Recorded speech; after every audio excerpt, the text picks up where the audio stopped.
breaking news in the world of remedies. Today we have a very special guest, a spark of light, a heart full of sympathy, the shining flame of homeopathy, me, Phosphorus. So I warmly welcome Phosphorus. Thank you. આજે આપણે phosphorus વિશે જાણીશું. અંતિમ પ્રશ્ન છે એ તમારા સ્વભાવ વિશે થોડું જણાવશો? અને લોકો કહે છે કે તમારો સ્વભાવ બહુ સ્વીટ છે. બહુ અઘરો પ્રશ્ન છે, પણ હવે જવાબ તો આપવો પડશે. હા, મને છે ને એકલા રહેવાનું પસંદ નથી. હું ઓલવેઝ કંપનીમાં રહેવાનું પસંદ કરું છું. મારો નેચર જે છે એ મિક્સિંગ નેચર છે. જેમ દૂધમાં સાકર ભળી જાય ને એવી રીતે હું બધામાં ઇઝીલી મિક્સ થઈ જાઉં છું. સાથે સાથે મને ક્રિએટિવિટીમાં બહુ ઇન્ટરેસ્ટ છે. મને લોકો સાથે કોમ્યુનિકેટ કરવું બહુ વધારે ગમે છે. એટલે આમ જોવા જઈએ ને તો હું આર્ટિસ્ટિક પણ છું, અને હું છે ને પાછી ઇમોશનલ પણ છું, સિમ્પેથેટિક પણ છું. કે મને છે ને કે કોઈ પ્રોબ્લેમમાં હોય ને તો હું એને જોઈ ના શકું અને તરત હેલ્પ કરું. અને જો એને કોઈ વધારે દર્દ હોય કે પેઇનમાં હોય અને એ જો રડતો હોય ને તો હું પણ સાથે રડી જાઉં. કેમ કે ઘણી વાર ટીવીમાં ઇમોશનલ સીન આવતો હોય ને તો મારી આંખમાંથી આંસુ પડી જાય. સાથે સાથે મારો સ્વભાવ જોવા જઈએ ને તો થોડો જિદ્દી પણ છે. એટલે હું જે ધારું ને એ પૂરું કરીને જ જપું, ભલે ને ગમે તેવું ડિફિકલ્ટ હોય તો પણ. મારા મમ્મી એવું કહેતા હતા કે નાનપણમાં હું થોડી જિદ્દી હતી અને કોઈ વસ્તુ માટે જીદ કરું, પણ જો મને પ્રેમથી સમજાવવામાં આવે ને તો પછી હું એ જીદને છોડી પણ દઉં. અને હાલ પણ મારો એ જ સ્વભાવ કન્ટિન્યુઅસ છે. બરાબર. તમારે ફ્રેન્ડ્સ વિશે શું માનવું છે? હું એવું માનું છું કે દરેકની લાઈફમાં ફ્રેન્ડ હોવા જોઈએ. ફ્રેન્ડ્સ વગરની લાઈફ છે ને એ એવું લાગે કે જાણે મીઠા વગરનું શાક. એટલે મારું ફ્રેન્ડ સર્કલ ખૂબ જ મોટું છે, અને હું છે ને અજાણ્યા માણસોને પણ મારા ફ્રેન્ડ્સ ઇઝીલી બનાવી દઉં છું. કે માની લો કે હું ટ્રેન કે બસ પબ્લિક ટ્રાન્સપોર્ટેશનમાં જતી હોઉં અને આજુબાજુ બધા અનનોન પર્સન હોય ને તો મારું સ્ટેશન આવતા સુધીમાં એ લોકો મારા ફ્રેન્ડ બની ગયા હોય. એ લોકો વિશે હું ઘણું બધું જાણી ચૂકી હોઉં અને એ લોકો પણ મારા વિશે ઘણું બધું જાણી ચૂક્યા હોય. એટલે લોકો પણ એવું કહે છે કે એ લોકો મારી કંપનીને બહુ સારી રીતે એન્જોય કરી શકે છે, અને હું પણ મારા ફ્રેન્ડ્સની કંપનીને બહુ સારી રીતે એન્જોય કરું છું. અચ્છા, તો તમારું આ ફ્રેન્ડ સર્કલ બહુ મોટું છે, રાઈટ? હા. તો તમે કહ્યું કે તમે બસમાં જતા હોય ને કોઈની સાથે વાત કરો તો તમારી જલ્દી ફ્રેન્ડ થઈ જાય છે. તો તમે કોઈ બી અજાણ્યા માણસ ઉપર જલ્દીથી વિશ્વાસ કરી લો છો ખરા? એ હવે સમય, સર્ક્યુમટેન્સીસ અને માણસ પર આધારિત છે. હું તમને એક એક્ઝામ્પલ આપું કે હમણાં જ મહિના પહેલા મને ફીવર હતો. તો મને નવું જાણવાનો પણ બહુ શોખ છે. એટલે મેં છે ને મારા બધા અલગ અલગ ફ્રેન્ડ્સને ફોન કરીને પૂછ્યું કે ભાઈ મને આવા સિમ્ટમ્સ છે અને મને તાવ છે તો શું હોઈ શકે એમ. એટલે બધાએ પોતાના લેવલ પ્રમાણેના જવાબ આપ્યા, અને પછી હું છે ને મારા ફિઝિશિયન છે એમને બતાવવા ગઈ. તો મારા ફિઝિશિયને મને કહ્યું કે આ સિમ્પલ વાયરલ ફીવર છે અને અત્યારે એની સિઝન ચાલે છે, તો તમે આટલી મેડિસિન લઈ લો અને રેસ્ટ કરો તો તમને અઠવાડિયામાં બહુ સારું થઈ જશે. પણ છતાંય મેં એમને અમુક એવા ક્વેશ્ચન પૂછ્યા કે જનરલી જે ના પૂછવા જોઈએ, પણ મેં પૂછ્યા કે તમારા ત્યાં આવા કેસ આવે છે, તમે આવા કેસને ટ્રીટ કર્યા છે, તમને એમાં રિઝલ્ટ મળ્યું છે, અને મને કેટલા દિવસમાં સારું થઈ જશે, અને કદાચ સારું ના થાય તો આના મને ફ્યુચરમાં શું કોમ્પ્લિકેશન થશે. એટલે પછી એમણે મને કીધું કે તમે આ બધી ચિંતા છોડી દો અને મારી ઉપર બધું છોડી દો, અને હું જેમ કહું છું એમ તમે આ મેડિસિન લો, રેસ્ટ કરો, તમને ચોક્કસ અઠવાડિયામાં સારું થઈ જશે. એટલે પછી એમણે આટલું બધું એશ્યોરન્સ આપ્યું, રિએશ્યોરન્સ આપ્યું, એટલે મેં કીધું કે ઇટ્સ ઓકે, તમે આટલું બધું કહો છો તો મેં માની લીધું કે બરાબર છે. પણ ઘરેથી તો હું એવું નક્કી કરીને નીકળી હતી કે હું આજે બ્લડ ટેસ્ટ કરાવી લઈશ. એટલે બ્લડ ટેસ્ટ આમ તો ના કરાવવા પાછળના બે રીઝન છે. એક તો સાહેબે મને એશ્યોર કરી એટલે, અને બીજું એ છે કે મને એમ થયું કે નથી ને હું બ્લડ ટેસ્ટ કરવાનો ફોર્સ કરું અને ક્યાંક કંઈક નવું નીકળી આવે. તમને ખબર છે કે આજકાલ તો ગમે ત્યાંથી કેવા ડિસીઝ થતા હોય ને શું કોમ્પ્લિકેશન થતા હોય, ને મને થયું કે ક્યાંક વિટામિન B12 ઓછું આવે કે કેલ્શિયમ ઓછું આવે કે D3 ઓછું આવશે તો પાછી નવી એક ઉપાધિ આવશે, કયા ખૂણામાંથી કયો પ્રોબ્લેમ નીકળી આવશે. એટલે પછી મેં બ્લડ ટેસ્ટ કરાવવાનું માંડી વાળી. તમે કહ્યું કે તમારે ફ્રેન્ડ સર્કલ બહુ મોટું છે, રાઈટ? તો ફ્રેન્ડ્સ જોડે તો મતભેદ થતા રહેતા હોય છે, તો કોઈ ફ્રેન્ડ સાથે તમારે મતભેદ થાય તો એની જોડે સંબંધ સાચવી રાખો કે તમે તોડી નાખો? ના, હું જનરલી એની સાથે રિલેશન કોઈ દિવસ ના તોડું. મારું એવું માનવું છે કે ગમે ત્યારે ગમે તે વસ્તુ માણસનું કામ પડી શકે છે. આપણે કહીએ છીએ ને કે ઘણીવાર રસ્તામાં પડેલી ધૂળનું પણ કામ પડે. એટલે હું છે ને જલ્દીથી રિલેશન તોડું નહીં. હા, રિલેશન ઓછા કરી દઉં, પણ હું રિલેશન તોડવામાં માનતી નથી, હું રિલેશન બનાવવામાં માનું છું. સરસ સરસ. તો તમને કોઈ વાતનો ડર લાગે છે ખરા? હા, તમને તમારા વાઈફ નો ડર લાગે ને એમ મને મારા હસબન્ડ નો પણ ડર લાગે. ના ના, જસ્ટ મજાક કરું છું. મને છે ને એક થંડરસ્ટોર્મ અને એક અંધારાનો બહુ ડર લાગે છે. હું ક્યારેય ઘરમાં જો લાઈટો ના હોય અને બહુ અંધારું હોય તો રહી ના શકું, કે અંધારાવાળી જગ્યામાં જવું પણ નહીં, એવોઈડ કરું.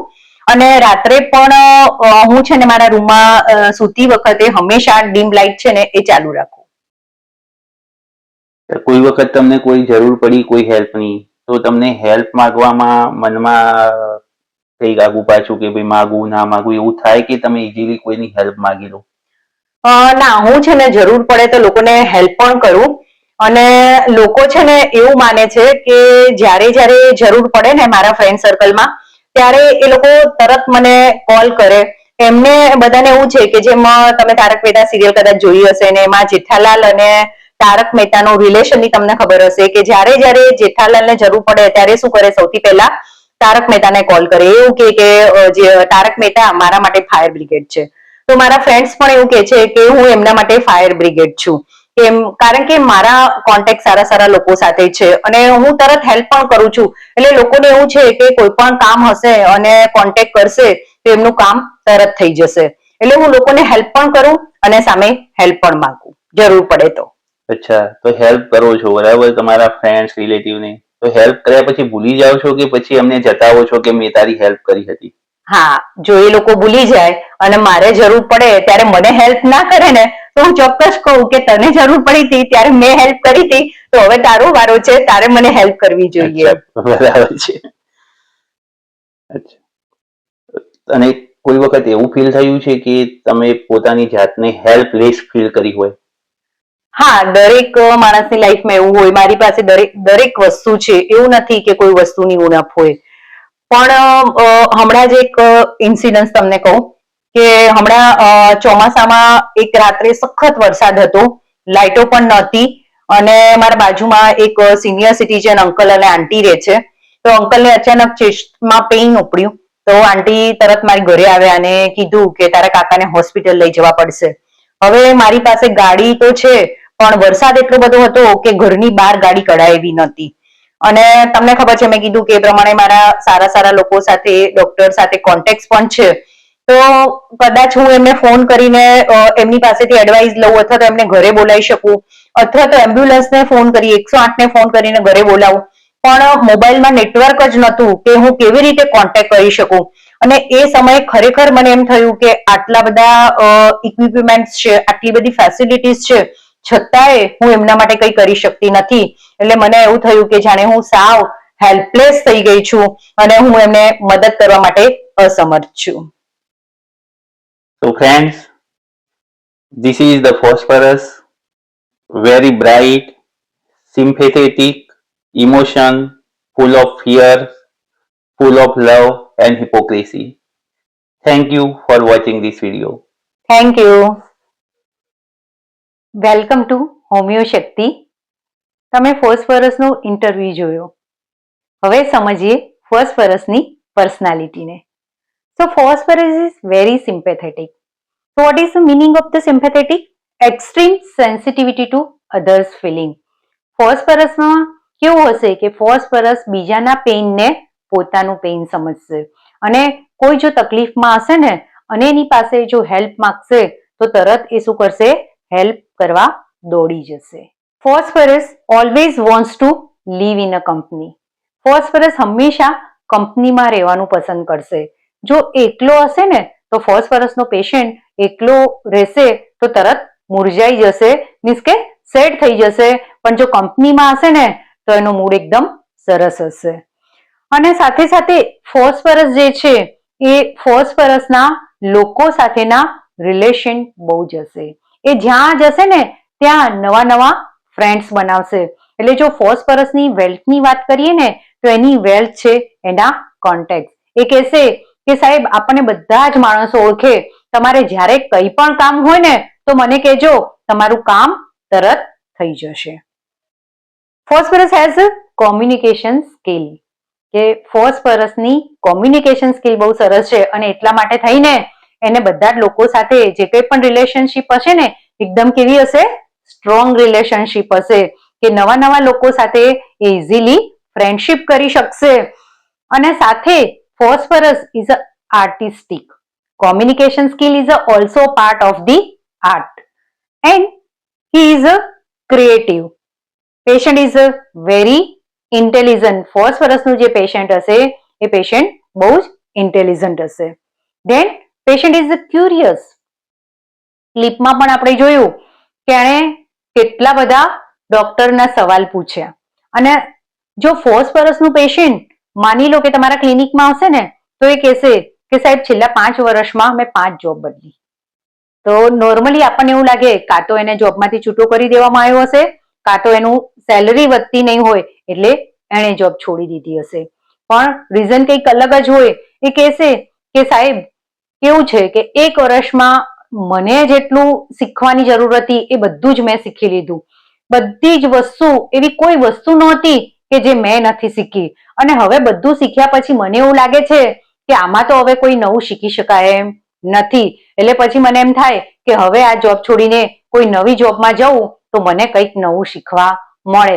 એટલે એમ કરતા કરતા મેં છેલ્લા 5 વર્ષમાં 5 જોબ બદલી નાખી. સો ક્યુરિયસ એન્ડ વિથ રેસ્ટલેસ. કે આ વારંવાર 5 વર્ષમાં 5 જોબ બદલી એ શું બતાવે છે? એની restlessness. Then fear of darkness, light desire and reassurance. કે પેશન્ટ શું કહે છે કે મને અંધારાનો ડર લાગે છે. જ્યારે અંધારું હોય ત્યારે હું મારા રૂમમાં સૂઈ ના શકું. મારા રૂમમાં સૂતા પહેલા હું એક ડીમ લાઇટ ચાલુ રાખું. તો અહીંયા એ જે ડીમ લાઇટ ચાલુ રાખે છે એ શું છે? એની લાઇટ ડિઝાયર. કે પેશન્ટમાં આપણે જોયું કે એને વાયરલ ફીવર હતો. હવે એ વાયરલ ફીવર પેશન્ટ માટે શું છે? ડાર્કનેસ છે. અને જ્યારે ફિઝિશિયન એને રીઅશ્યોર કર્યો કે તમે આ મેડિસિન લો અને રેસ્ટ કરો, તમને 4-5 દિવસમાં સારું થઈ જશે. એટલે એ ફિઝિશિયન એને શું કર્યું? આશાનું કિરણ આપ્યું અથવા તો લાઇટ બતાવી. એટલે એની ડાર્કનેસમાં એ શું હતી? એની લાઇટ ડિઝાયર. કે ક્યાંક એને આશાનું કિરણ મળે છે અથવા તો ક્યાંક એને આશાનું કિરણ દેખાય છે તો એ શું થઈ જાય છે? નિશ્ચિંત થઈ જાય છે. Then patient is a perseverance. So what is the meaning of the perseverance? કે આપણે ઇન્ટરવ્યુમાં જોયું કે ફોસ્ફરસે શું કીધું કે મારો સ્વભાવ થોડો જિદ્દી છે અને હું જે વસ્તુ ધારી લઉં ને એમાં ગમે તેટલી તકલીફ પડે, ગમે તેટલી ડિફિકલ્ટીઝ થાય પણ એ હું પૂરું કરીને જ છોડું. તો માની લો કે એક નાનું ચાઇલ્ડ છે 5 વર્ષનું, એ સાયકલ શીખી રહ્યું છે. તો સાયકલ શીખતા શીખતા એ કેટલી વખત પડી જશે પણ એ પડ્યા પછી પણ એ સાયકલ શીખવાનું બંધ નહીં કરે. એ ત્યાં સુધી સાયકલ શીખવાનું ચાલુ રાખશે જ્યાં સુધી એ પરફેક્ટ પડ્યા વગર સાયકલ ચલાવતા ના શીખી જાય. તો આ શું છે? Perseverance. Then phosphorus patient has the low boundaries. એની બાઉન્ડ્રીઝ એટલી બધી લો છે કે એ ઇઝીલી લોકોમાં મિક્સઅપ થઈ જાય છે. એણે ઇન્ટરવ્યુમાં શું કીધું કે હું દૂધમાં સાકર ભળે ને એવી રીતે લોકોમાં ભળી જાઉં છું. અનનોન માણસો વચ્ચે પણ હું શું કરું છું? એમને મારા ફ્રેન્ડ બનાવી લઉં છું અને મારું સ્ટેશન આવતા સુધીમાં એ લોકો મારી લાઈફ વિશે ઘણું બધું જાણી ચૂક્યા હોય છે અને હું પણ એમની લાઈફ વિશે ઘણું બધું જાણી ચૂક્યો હોઉં છું. સાથે સાથે એને પાર્ટીમાં સેન્ટર ઓફ એટ્રેક્શન બનવું વધારે ગમે છે. એને ગમે છે કે લોકો એના પ્રત્યે એટેન્શન આપે. જો એ પાર્ટીમાં પરફોર્મન્સ કરશે તો લોકો એનાથી શું થઈ જશે? મેગ્નેટાઇઝ થઈ જશે. તો ફોસ્ફરસનું પેશન્ટ લોકોને ઇઝીલી મેગ્નેટાઇઝ પણ કરી શકે છે અને પોતે લોકોથી મેગ્નેટાઇઝ પણ થઈ જાય છે કે જ્યારે કોઈ નવા પર્સનને મળશે ને ત્યારે એવી રીતે વાત કરશે કે જાણે આજુબાજુના લોકોને એવું લાગે કે આ વર્ષોથી એકબીજાને ઓળખે છે. તો એ ફોસ્ફરસનું પેશન્ટ જે છે એ લોકોથી ઇમ્પ્રેસ પણ થાય છે અને લોકોને પોતાનાથી ઇમ્પ્રેસ પણ કરે છે. એ લોકોની કંપનીને એન્જોય કરે છે અને લોકો એની કંપનીને એન્જોય કરે છે. So phosphorus patient is a clairvoyant. What is the meaning of clairvoyant? Clair means clear and voyant means vision. So someone who has ability to perceive or see things that have not yet occurred. કે જે વસ્તુ હજી સુધી બની નથી એવી વસ્તુની એને શું થશે? ખબર પડી જશે. જે આપણે કહીએ ને કે ભવિષ્યની આગાહી કરે છે, ભવિષ્ય રસ્તા, કે જે લોકો ભવિષ્ય જોઈ શકે છે. એવી રીતે ફોસ્ફરસમાં પણ એક કેરેક્ટરિસ્ટિક છે કે શું કરે છે? જે નથી બન્યું ને એ વસ્તુ પણ એને દેખાય છે. ફોર એક્ઝામ્પલ કે એને એવું લાગે છે કે નજીકના ફ્યુચરમાં કોઈ એના રિલેટિવ, જે ક્લોઝ રિલેટિવ છે એમનું ડેથ થઈ જવાનું છે એવું એને ફીલ થાય છે. Then patient is very affectionate. તો પેશન્ટ બધાની લવ કરે છે, કેર કરે છે, બધાની સંભાળ બહુ સારી રીતે રાખે છે. જ્યારે જ્યારે કોઈને જરૂર પડે છે ત્યારે તરત હેલ્પ કરવા દોડી જાય છે, સિમ્પેથેટિક છે. પણ સાથે ફોસ્ફરસ શું કરશે કે કોઈ એના પ્રત્યે અફેક્શન બતાવશે ને તો સામે એ પણ એ અફેક્શનને એક્સપ્રેસ કરશે, એને રિટર્ન કરશે. કે ફોર એક્ઝામ્પલ કે કોઈએ એને હેલ્પ કરી હશે અથવા તો કોઈએ ક્યારેક એનું કામ કર્યું હશે ને તો શું કરશે? એના બદલામાં કાં તો એ શું કરશે? એને કોઈ સારી પ્રેસિયસ ગિફ્ટ આપશે. પણ જો અફેક્શનેટમાં કમ્પેરિઝન કરીએ ફોસ્ફરસ અને પલ્સેટિલાનું તો પલ્સેટિલા પણ અફેક્શનેટ છે અને એને પણ અફેક્શન જોઈએ છે, પણ એ શું કરશે? બધા જ અફેક્શનને એબ્સોર્બ કરી નાખશે સ્પોન્જની જેમ. જ્યારે ફોસ્ફરસ એવું ક્યારેય કરશે નહીં, એ તમને રિટર્ન કરશે. Then apprehensive. So what is the meaning of apprehensive? Anxious or fearful that something bad or unpleasant will happen. એને કોન્સ્ટન્ટ એવું લાગ્યા કરે છે કે કંઈક ફ્યુચરમાં ખરાબ થવાનું છે. એનું રીઝન શું છે? એ શું છે? ક્લેરિયોયન્ટ છે. એટલે કોન્સ્ટન્ટ એને એવું ફીલ થયા કરે છે કે નજીકના ફ્યુચરમાં કંઈક ખરાબ ઘટના બનશે. Then dread of death when alone. કે જ્યારે જ્યારે એકલો હોય ત્યારે એને ડેથનો ડર લાગે છે. And patient have the helpless feeling. કે જે ઇન્ટરવ્યુમાં પણ જોયું કે ફોસ્ફરસના પેશન્ટે એની હેલ્પલેસ ફિલિંગને એક એક્ઝામ્પલ સાથે એક્સપ્રેસ કરી. Patient has fear, suspect as if something was creeping out from every corners of the house. ઇન્ટરવ્યુમાં આપણે જોયું કે પેશન્ટે કીધું કે મેં ઘરેથી તો નક્કી કર્યું હતું કે હું બ્લડ ટેસ્ટ કરાવીને રહીશ, પણ મારા બ્લડ ટેસ્ટ ના કરાવવા પાછળના બે રીઝન હતા. એક મને ડોક્ટરે રીએશ્યોર કરી અને બીજું રીઝન એ હતું કે જો હું બ્લડ ટેસ્ટ કરાવું અને એમાં ક્યાંક કેલ્શિયમ ડેફિશિયન્સી આવે કે વિટામિન B12 ડેફિશિયન્સી આવે કે મારું HB ઓછું આવે તો પાછી એક નવી ઉપાધિ થાય.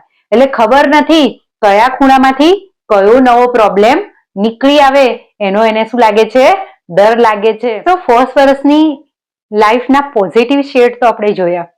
હવે એક એવો શેડ જોઈએ કે દરેક માણસની લાઈફમાં બધું જ સારું ક્યારેય ના હોઈ શકે. કંઈક તો એવી વસ્તુ હોય કે જે માણસને સારામાંથી ખરાબ કેટેગરીમાં મૂકી શકે. તો ફોસ્ફરસમાં પણ એક એવો શેડ છે અને એ છે એની હિપોક્રેસી. ફોસ્ફરસનો નેચર બહુ જ સરસ છે, મિક્સિંગ નેચર છે, સિમ્પેથેટિક છે, ઇમોશનલ છે, ઇન્ટેલિજન્ટ છે, આર્ટિસ્ટિક છે, ક્રિએટિવ છે, ક્યુરિયસ છે, કંપની ડિઝાયર છે, હેલ્પિંગ નેચર છે, ઘણીવાર હેલ્પલેસનેસ ફીલ કરે છે. પણ આ બધી જ વસ્તુ પાછળ એક બીજો પણ એની કેરેક્ટરિસ્ટિક છે અને એ છે એની hypocrisy. So what is the meaning of the hypocrisy?